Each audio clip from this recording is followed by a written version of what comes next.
जय हिंद। नमस्कार दोस्तों, मैं एसपी तिवारी स्वागत करता हूं आपका अपने यूट्यूब चैनल एडवेंचर हिस्ट्री में। दोस्तों, आज हम रेलवे ग्रुप डी पीएससी और क्वेश्चन पेपर के इस सेशन में 23 अगस्त के तीनों शिफ्ट में हुए स्टैटिक जीके और जीएस के प्रश्नों को हल करेंगे। तो चलिए शुरू करते हैं।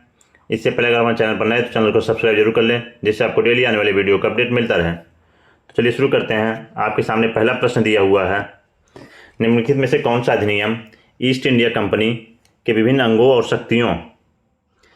अंगों की शक्तियों और जिम्मेदारियों को परिभाषित करते हुए ब्रिटिश संसद द्वारा पारित किया गया। ब्रिटिश सरकार द्वारा ईस्ट इंडिया कंपनी को नियमित और नियंत्रित करने के लिए पहला एक्ट जो लाया गया था वो कौन सा था? रेगुलेटिंग एक्ट 1773, यानी विनियमन अधिनियम 1773 आपका कौन सा था? पहला अधिनियम था कंपनी के कार्यों को नियंत्रित और नियमित करने के लिए। Option B is correct. Option B हमारा क्या है? सही है। ठीक है, चलिए नेक्स्ट क्वेश्चन देखते हैं। अगला प्रश्न आपको दिया हुआ है, भारतीय संविधान किस अनुच्छेद में कहा गया मंत्रिपरिषद लोकसभा के प्रति सामूहिक रूप से उत्तरदायी होगी? आप बताना किस आर्टिकल में मंत्रिपरिषद लोकसभा के प्रति सामूहिक रूप से उत्तरदायी होगी। तो ये ऑप्शन कौन सा है आपका?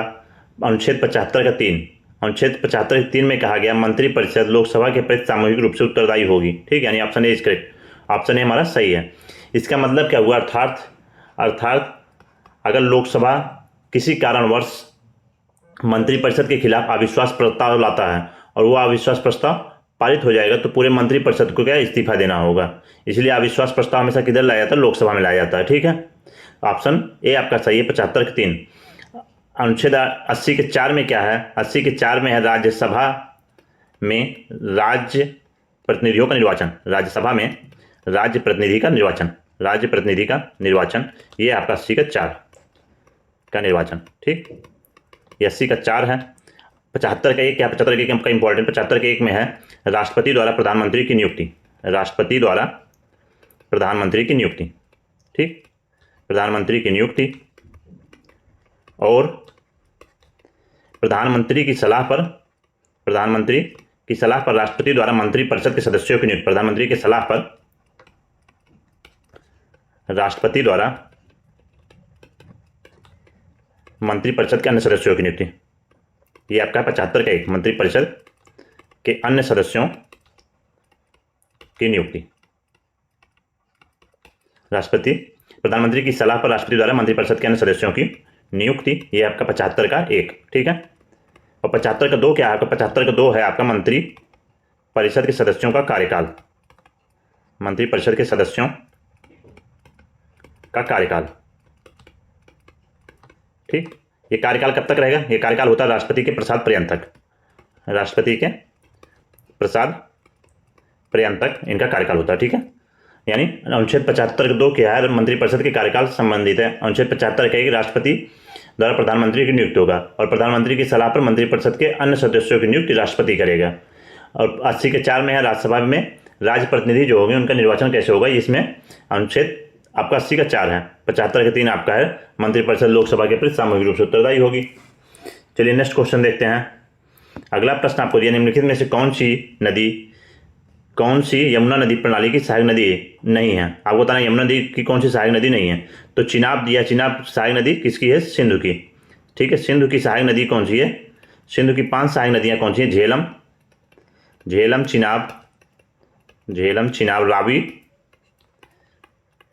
चिनाब, रावी, व्यास और सतलज।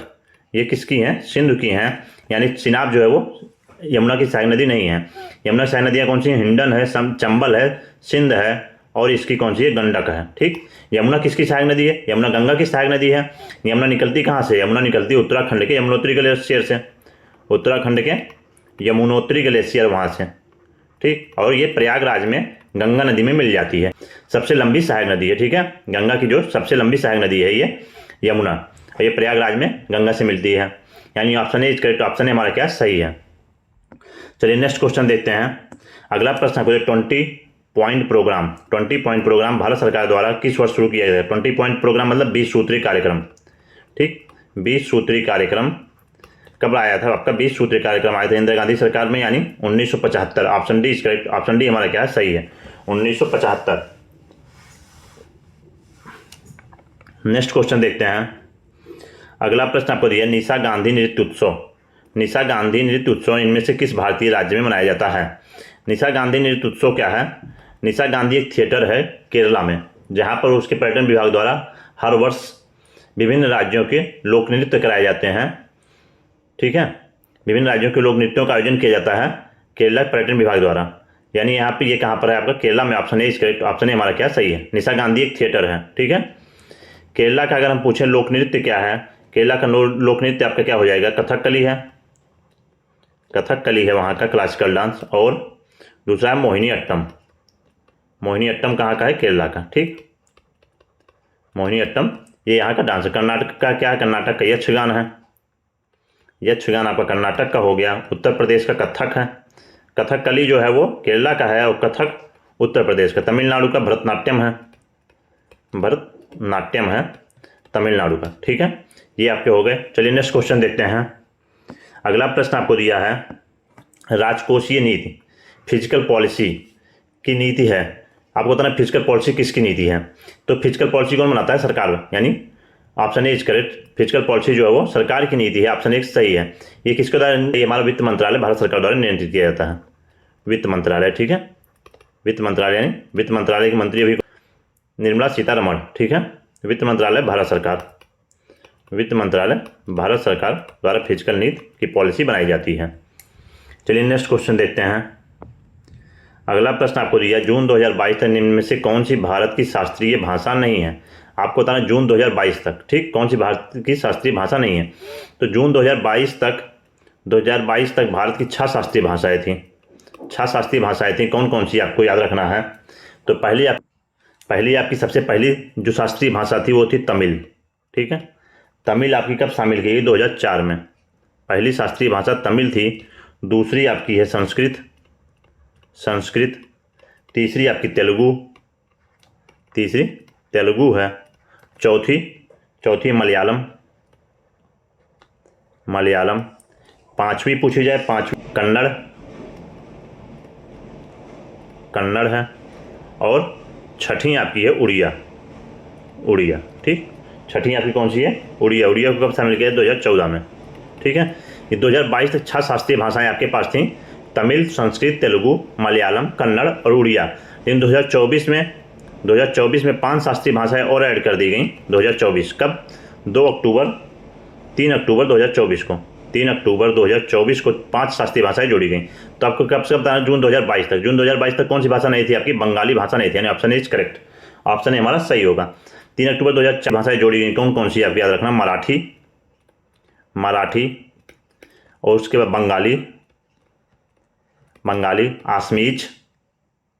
आसमीज असम की भाषा आसमीज, और आपकी पाली और प्राकृत। ठीक है, ये 5 भाषाएं जोड़ी गई कब? 2024 में। अभी कुल क्लासिकल लैंग्वेज की भाषा कितनी है? अभी टोटल शास्त्रीय भाषाएं कितनी है? 11 है। ठीक है, टोटल शास्त्रीय भाषाओं की संख्या 11 है। ठीक है, आपको पूछा क्या था? जून 2022 में बंगाली भाषा नहीं थी। यानी option A is correct. Option हमारा सही है। चलिए नेक्स्ट क्वेश्चन देखते हैं। अगला प्रश्न है, भारत की सबसे बड़ी खारे पानी की झील किस राज्य में स्थित है? सबसे बड़ी खारे पानी की झील को क्या बोलते हैं? लैगून झील। ठीक, लैगून झील बोला जाता है खारे पानी की झील को। तो सबसे बड़े खारे पानी की झील कौन सी है आपकी? ये है चिल्का झील है कहाँ आपका? उड़ीसा में। यानी option B is correct. Option B हमारा क्या सही है। और दूसरा खारे पानी की झील कौन सी है आपकी? सांभर है। सांभर राजस्थान। ठीक, सांभर राजस्थान। और मीठे पानी की झील पूछे जाए आपसे, सबसे बड़ी मीठे पानी की झील तो ये आपकी कौन सी हो जाएगी? उलर झील जम्मू एंड कश्मीर। ठीक, जम्मू कश्मीर सबसे बड़े मीठे पानी की झील है ये। सबसे बड़े मीठे पानी की झील आपकी कौन सी? उलर झील जम्मू कश्मीर में। ठीक है, खारे पानी की झील चिल्का झील उड़ीसा में। चलिए नेक्स्ट क्वेश्चन देखते हैं। अगला प्रश्न आपको दिया, निम्नलिखित में से कौन सा संविधान के अनुसार भारत में पंचायती राज व्यवस्था का हिस्सा नहीं है? जिला पंचायत, पंचायत समिति, ग्राम निगम और ग्राम पंचायत। 3 स्तरीय पंचायत प्रणाली है आपकी। कौन कौन सी? पहला आपका ग्राम स्तर पे ग्राम पंचायत ग्राम स्तर पे होगा। और मध्यवर्ती स्तर जो होगा, मध्यवर्ती स्तर पे आपका आएगा क्या? मध्यवर्ती स्तर पर पंचायत समिति होगी। पंचायत समिति, या इसको क्या बोलते हैं? ब्लॉक समिति। ठीक, ब्लॉक समिति। और जिला स्तर पे आपका क्या होगा? जिला परिषद होगा। जिला परिषद या जिला पंचायत, जिला परिषद या फिर जिला पंचायत।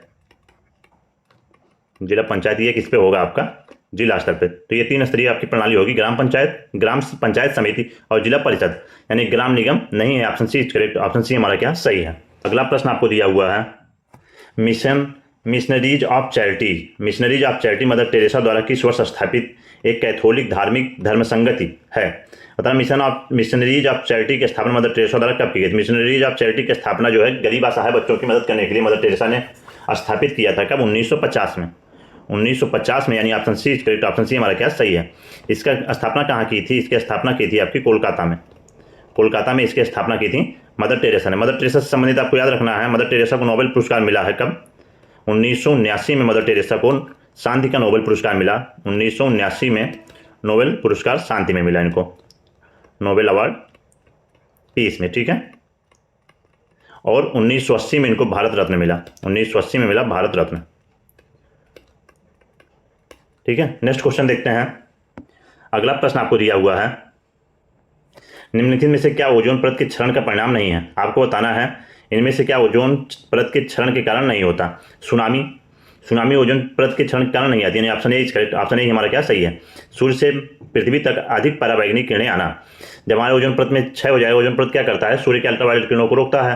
जब क्षय होगा क्या होगा, पराबैंगनी किरणें पृथ्वी पर आने लगेंगी और उससे प्रतिरक्षा तंत्र कमजोर हो जाएगा, तो त्वचा कैंसर होने की संभावना रहती है पराबैंगनी किरणों से। यानी बाकी तीनों तो सही हैं, option A is correct, option A हमारा सही है, ठीक है। चलिए नेक्स्ट क्वेश्चन देखते हैं। अगला प्रश्न ये, गंगा नदी के कॉलीफॉर्म जीवाणु द्वारा प्रदूषित होने का मुख्य कारण क्या है। कॉलीफॉर्म जीवाणु कहाँ पाए जाते हैं। कॉलीफॉर्म जीवाणु आपके पाए जाते हैं मनुष्य और जो जानवर होते हैं, मनुष्य और जानवर के अपशिष्ट में पाए जाते हैं। मनुष्य और जानवर जो द्वारा जो अपशिष्ट निकल जाता है, द्वारा अपशिष्ट जो निकाला जाएगा उसमें पाए जाते हैं कॉलीफॉर्म जीवाणु, ठीक है। तो ये कैसे गंगा नदी में मिल जाते हैं, उद्योगों से निकाले गए रासायनिक अपशिष्ट, इससे तो जाएंगे नहीं मनुष्य और जानवर द्वारा अपशिष्ट। अब आदग्ध सौ, आदग्ध मतलब आधे जले हुए सौ का विसर्जन, अनुपचारित सीवेज का इसमें डाला जाना। अनुपचारित सीवेज का इसमें डाले जाने से क्या होता है, गंगा नदी में कॉलीफॉर्म जीवाणु मिल जाते हैं, क्योंकि ये सीवेज के माध्यम से पहुंच जाते हैं गंगा नदी में। हमारे जो मनुष्य और जानवर के अपशिष्ट होते हैं वो सीवेज के माध्यम से गंगा नदी में मिल जाते हैं और उससे कॉलीफॉर्म जीवाणु द्वारा प्रदूषित हो जाते हैं, यानी option C correct, option C हमारा सही है। चलिए नेक्स्ट क्वेश्चन देखते हैं। अगला प्रश्न दिया हुआ, श्रमिक जो अपनी आजीविका कमाने के लिए किसी उद्यम के मालिक हैं और उनका संचालन भी करते हैं, उन्हें क्या कहा जाता है। जो खुद अपने उद्यम के मालिक होते हैं उसका संचालन करते हैं उनको क्या बोला जाता है, सेल्फ एम्प्लॉयड, यानी स्वनियोजित श्रमिक। Option B is correct, option B हमारा कहीं सही है, स्वनियोजित, सेल्फ एम्प्लॉयड है वो, सेल्फ एम्प्लॉयड एम्प्लॉय, ठीक है, सेल्फ एम्प्लॉयड, स्वनियोजित हैं। सरकारी नौकरी पेशा गवर्नमेंट एम्प्लॉय होते हैं। भाड़े के श्रमिक जो दिहाड़ी पे डेली काम करते हैं उनको भाड़े श्रमिक बोला जाता है। नियमित वेतनभोगी जो किसी कंपनी में क्या मंथली सैलरी पे काम करते हैं उनको नियमित बोला जाता है, ठीक है, यानी option B is correct, option B हमारा सही है। नेक्स्ट क्वेश्चन देखते हैं। अगला प्रश्न है, ऐतरेय उपनिषद, ऐतरेय उपनिषद के ऐतरेय आरण्यक की दूसरी पुस्तक के चौथे और पांचवें छठे अध्याय से संबंधित है। इसे सबसे पुराना उपनिषद माना जाता है। तो आपको बताना ये किस वेद से संबंधित है। ऐतरेय उपनिषद, ऐतरेय उपनिषद जो है वो ऋग्वेद का हिस्सा है। ऋग्वेद के टोटल कितने हैं, 10 उपनिषद हैं। ऋग्वेद के 10 उपनिषद हैं ऋग्वेद के, ठीक है, और इसी का एक भाग है कौन सा, ऋग्वेद का ऐतरेय उपनिषद है। ब्राह्मणोपनिषद है, इसके टोटल कितने 10 उपनिषद हैं। और कुल उपनिषद की संख्या पूछी जाए, कुल उपनिषद कितने हैं, कुल उपनिषद 108 हैं। कुल उपनिषद 108 हैं, ठीक है, जिसमें 13 प्रमुख हैं, बाकी अन्य हैं। 108 टोटल उपनिषद है। सबसे छोटा उपनिषद कौन सा है, सबसे छोटा उपनिषद अथर्ववेद का है आपका मांडुक्योपनिषद। सबसे छोटा आपका अथर्ववेद का है मांडुक्य उपनिषद, सबसे छोटा है। इसमें कितने हैं, 12 छंद टोटल हैं, 12 मंत्र हैं। सबसे छोटा उपनिषद आपका मांडुक्य उपनिषद, इसमें टोटल 12 छंद हैं, ठीक है, 12 छंद या 12 सूत्र हैं, अरे 12 मंत्र हैं, ठीक है, टोटल सिर्फ 12 मंत्र हैं। तो सबसे छोटा वेद आपका कौन सा उपनिषद हो गया, मांडुक्य उपनिषद अथर्ववेद का। ऐतरेय उपनिषद किसका है, ऋग्वेद का। चलिए नेक्स्ट क्वेश्चन देखते हैं। अगला प्रश्न आपको दिया, बीड़ी बनाने के लिए किसके पत्तों का उपयोग किया जाता है। बीड़ी बनाने के लिए तेंदू के पत्तों का उपयोग किया जाता है। Option D is correct, option D हमारा सही है। बीड़ी बनाने के लिए तेंदू के पत्तों का उपयोग किया जाता है। तेंदू के पत्तों के उत्पादन में एमपी प्रथम स्थान है। तेंदू के पत्ते जो सबसे ज़्यादा कहाँ होते हैं, मध्य प्रदेश में, ठीक है, मध्य प्रदेश में सबसे ज़्यादा होते हैं। मध्य प्रदेश, छत्तीसगढ़, मध्य प्रदेश इसके उत्पादन में पहला स्थान है। चलिए नेक्स्ट क्वेश्चन देखते हैं। अगला प्रश्न आपको है कि पौधों की पत्तियों में मेथनोइक अम्ल पाया जाता है। इस पौधे की पत्ती में मेथनोइक अम्ल पाया जाता है। इमली में आपका कौन सा होता है, टार्टेरिक एसिड होता है, टार्टेरिक एसिड होता है, टार्टेरिक एसिड होता है आपका इमली में। संतरे में आपका है साइट्रिक एसिड संतरे में होता है। टमाटर में ऑक्जेलिक एसिड होता है, और जेलिक एसिड होता है टमाटर में, ठीक। और बिच्छू की बूटी में कौन सा होता है? मेथनोइक अम्ल होता है, यानी ऑप्शन डी इसका ऑप्शन डी हमारा सही है।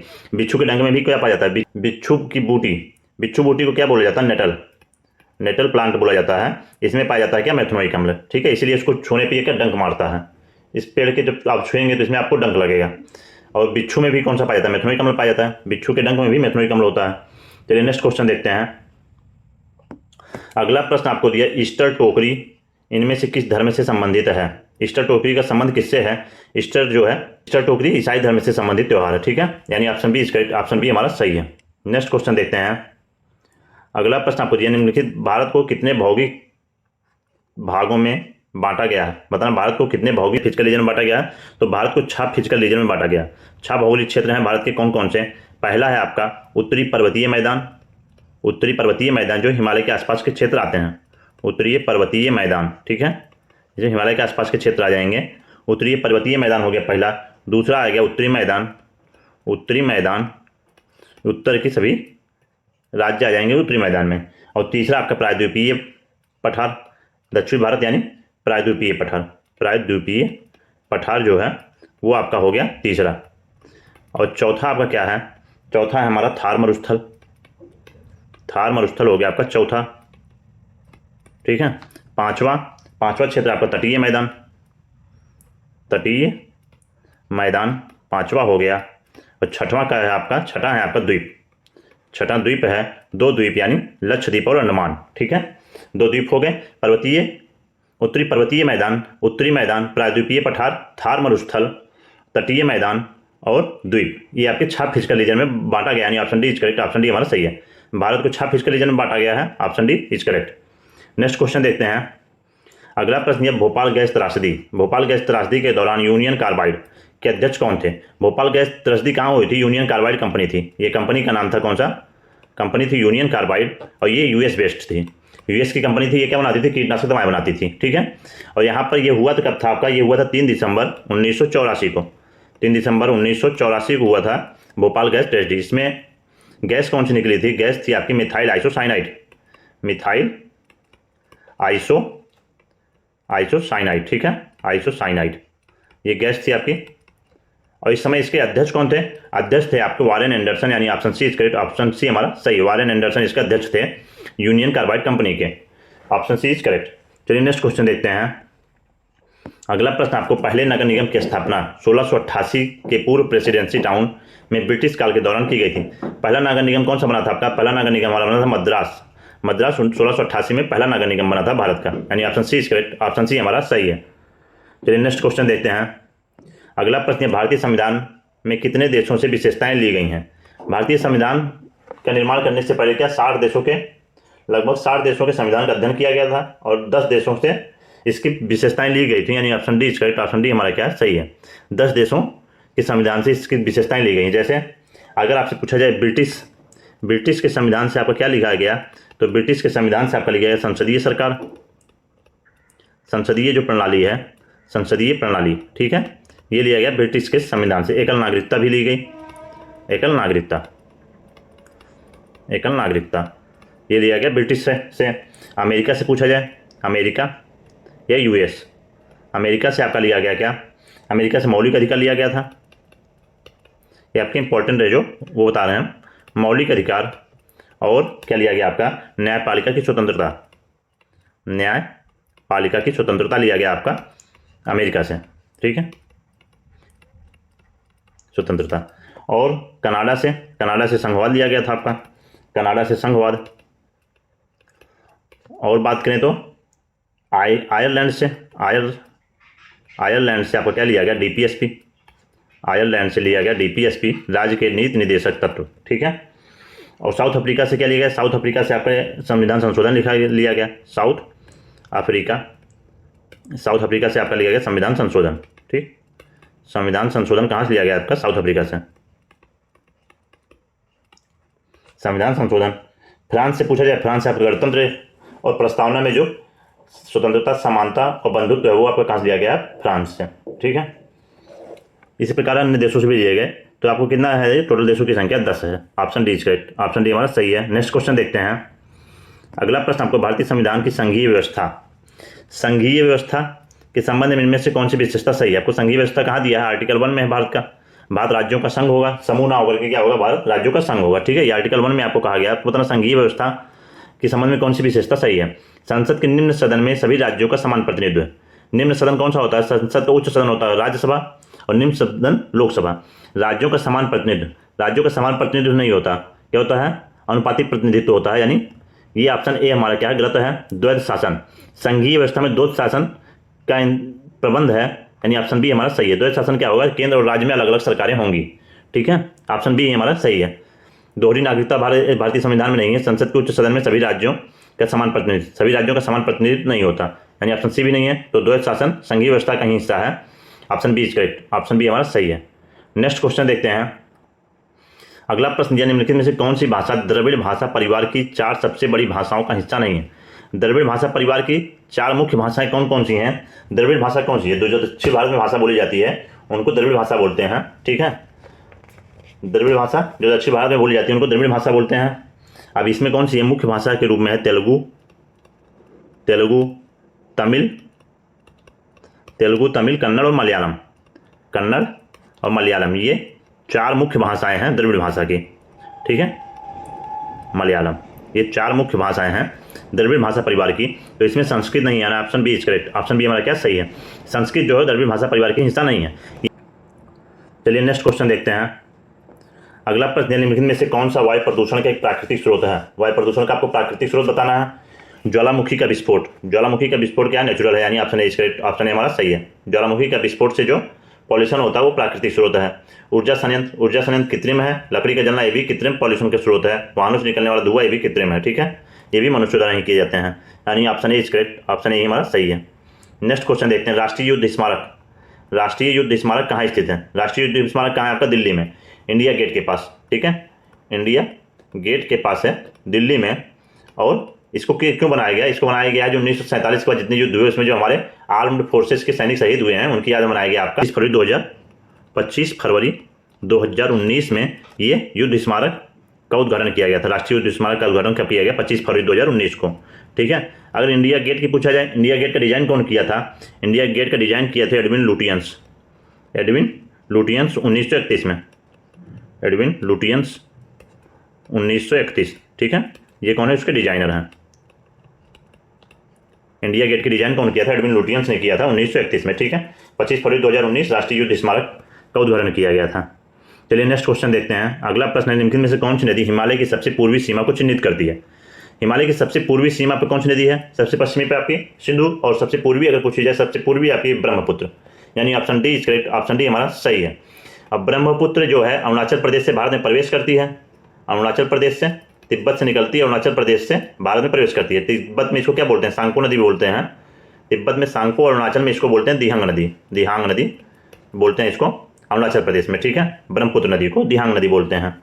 अगर ब्रह्मपुत्र की सहायक नदियों की बात की जाए, सहायक नदी कौन कौन सी होगी? ब्रह्मपुत्र की सहायक नदियां हो जाएंगी सुबानश्री, इसकी सहायक नदी है सुबानश्री, लोहित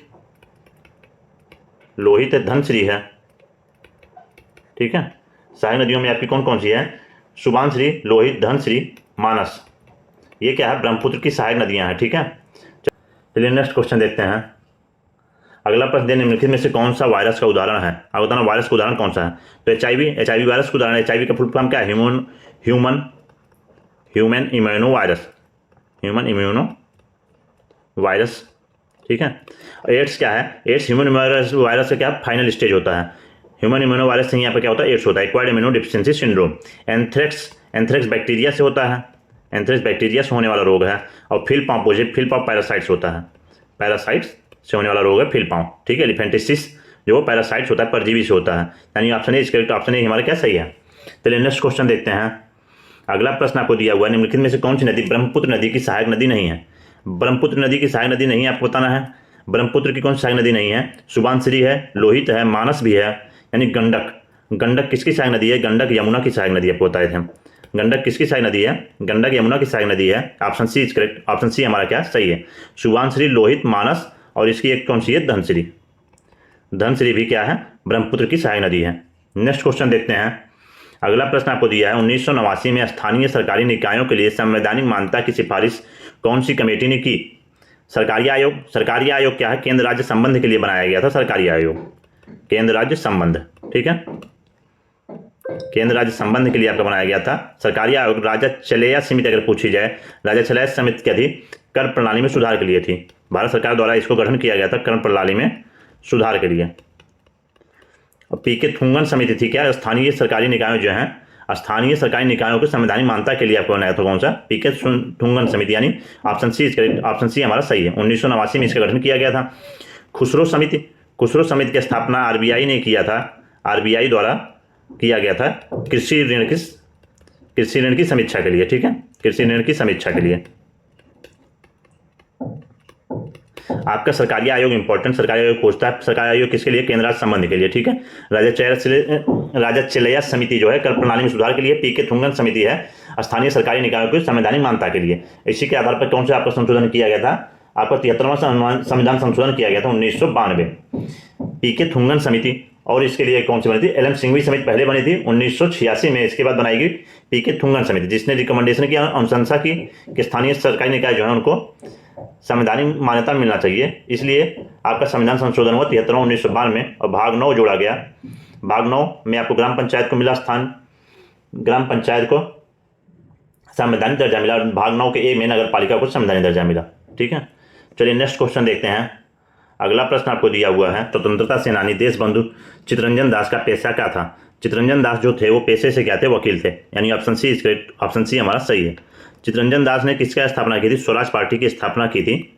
स्वराज पार्टी की स्थापना की थी कब? 1923 में, ठीक है, 1923 में स्वराज पार्टी की स्थापना की चित्तरंजन दास ने। और 1908 में जो हुआ था आपका अलीपुर बम कांड, अलीपुर बम कांड, उसमें मुख्य आरोपी कौन थे आपके? अरविंदो घोष थे। बम कांड मुख्य आरोपी अरविंदो घोष जो मुख्य आरोपी थे, उनके वकील कौन थे? उनके वकील ही आपके चित्तरंजन दास थे, और इनको बरी करवा लिए थे। मुख्य आरोपी अरविंदो घोष थे, और इनके भाई कौन थे? और भाई वीरेन घोष थे, ठीक है, वीरेन घोष। 1908 में अलीपुर बम कांड जो हुआ, उसके मुख्य आरोपी अरविंदो घोष और वीरेन घोष थे। अरविंदो घोष के वकील थे आपके चित्तरंजन दास, और इनको दोष मुक्त करवा लिए थे, ठीक है, इनको बरी करवा लिया था अरविंदो घोष को चित्तरंजन दास ने। 1908 में क्या हुआ था? 30 अप्रैल 1908 को मुजफ्फरपुर में खुदीराम बोस और प्रफुल्ल चाकी ब्रिटिश मजिस्ट्रेट थे किंग्सफोर्ड, उनकी गाड़ी पर बम से हमला कर दिए थे, जिससे 2 ब्रिटिश महिलाओं की मृत्यु हो गई थी। उसके बाद अलीपुर में इनका एक बम बनाने की फैक्ट्री मिली थी, जिसमें मुख्य आरोपी बनाए गए थे अरविंद घोष और वीरेन घोष, ठीक है। चलिए नेक्स्ट क्वेश्चन देखते हैं। अगला प्रश्न आपको दिया हुआ है, जैन धर्म से संबंधित जल मंदिर का निर्माण किसने करवाया था? जैन धर्म से संबंधित जल मंदिर आपका है कहाँ पर? जय मंदिर है आपका पावापुरी कहाँ है? बिहार में।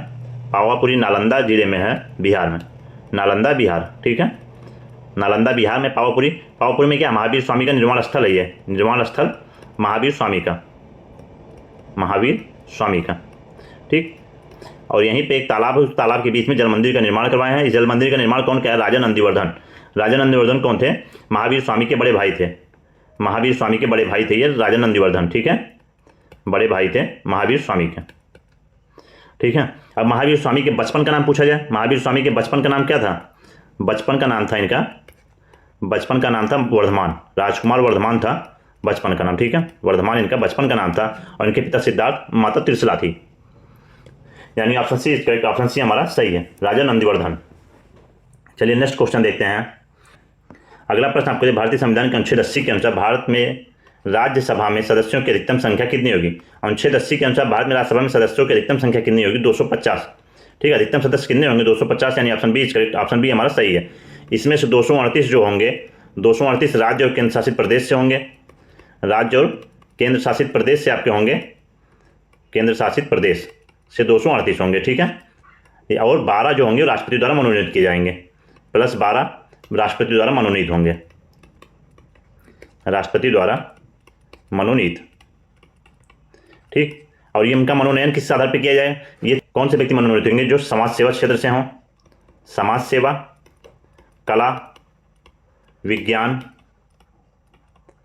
या साहित्य, ठीक, इन क्षेत्रों से जो होंगे उनका राष्ट्रपति द्वारा मनोनयन किया जाएगा 12 सदस्यों का। चलिए नेक्स्ट क्वेश्चन देखते हैं। अगला प्रश्न आपको दिया हुआ है, निम्नलिखित में किसके अनुसार कानून किसी भी व्यक्ति की प्रतिष्ठा पर ध्यान दिए बिना सभी के लिए समान रूप से लागू होगी। आपको बताना कौन सी विशेषता है जिसमें कानून सभी के लिए समान होगा। सरकार का शासन, रूल ऑफ गवर्नमेंट, ये नहीं हो शक्ति का विभाजन, शक्ति का शासन, रूल ऑफ पावर, विधि का शासन, rule of law. Rule of law में क्या होता है, कानून सभी के लिए इक्वल होता है, रूल ऑफ लॉ, ठीक है। इसमें क्या होता है, विधि के शासन में कानून सभी के लिए बराबर होता है, इसमें कोई छोटा बड़ा नहीं होता। यानी ये आपका अगर पूछा जाए आर्टिकल कौन सा है, आर्टिकल 14 में क्या कहा गया, विधि के समक्ष समानता, विधि के समक्ष समता, ठीक है, विधि के समक्ष समता, equality before law, equality before law, यानी कानून के सामने सभी बराबर होंगे। चलिए नेक्स्ट क्वेश्चन देखते हैं। अगला प्रश्न आपको दिया है, नरसिम्हा राव सरकार द्वारा आर्थिक सुधारों की शुरुआत कब की गई थी। भारत में आर्थिक सुधारों की शुरुआत हुई कब, 1991 में। 1991 में आर्थिक सुधारों की शुरुआत हुई और इसके बाद ये पंचवर्षीय योजना पूछा, कौन सी पंचवर्षीय योजना चल रही थी, तो 1991 में कोई पंचवर्षीय योजना नहीं थी। 1991 में क्या था, चल रहा था आपका एकल वर्षीय योजना चल रही थी, क्योंकि 1985 से 1990 के बीच में आपकी 7वीं पंचवर्षीय योजना चली थी। उसके बाद भारत में क्या था, उस समय आर्थिक मंदी चल रही थी। आर्थिक मंदी, भारत के पास विदेशी मुद्रा भंडार कम हो गई, इसलिए बीच में 2 साल पंचवर्षीय योजना ना आकर के एकल वर्षीय योजना आई 1990 और 91 में। तो 1992 से 1997 के बीच में आपकी चली है, 1992 से 1997 के बीच आपकी चली 8th 5 ईयर प्लान चला है, 8th 5 ईयर प्लान चला है आपका 1992 से 1997, यानी 8वीं हो जाएगी, option A is correct, option A हमारा सही है। 7वां कब चला, 1985 से 1990 तक, 1985 से 1990 आपका 7वां 5 ईयर प्लान चला था, ठीक है। ऑप्शन ए हमारा सही हो जाएगा। आर्थिक सुधारों की शुरुआत 1991 में भारत में की गई थी और इस दौरान पंचवर्षीय योजना चल रही थी आपकी 8वीं, यानी option A is correct. Next question देखते हैं। अगला प्रश्न दिया, 1987 में यूएनईपी द्वारा किए गए समझौते का उद्देश्य क्या था। 1987 में आपका कौन सा समझौता किया गया, 1987 में कि आपका हुआ है मॉन्ट्रियल समझौता, मॉन्ट्रियल समझौता हुआ 1987 में। मॉन्ट्रियल समझौते में क्या किया गया था, ओजोन परत को जो नुकसान पहुंचाने वाली गैसें थी उनके उत्पादन और उपभोग को कम करने की दिशा में कदम उठाने का प्रयास किया गया, ठीक है। और ओजोन परत की सबसे ज़्यादा नुकसान कौन सी गैस पहुंचाती है, ओजोन परत को सबसे ज़्यादा नुकसान पहुंचाती है आपकी क्लोरोफ्लोरोकार्बन, यानी क्लोरोफ्लोरोकार्बन के उत्पादन और उपभोग को कम करने की दिशा में कदम उठाने के लिए आपका हुआ था मॉन्ट्रियल समझौता, ठीक है। और यूएनईपी का फुल फॉर्म क्या है, यूएनईपी का फुल फॉर्म है united nation environment programme, united Nations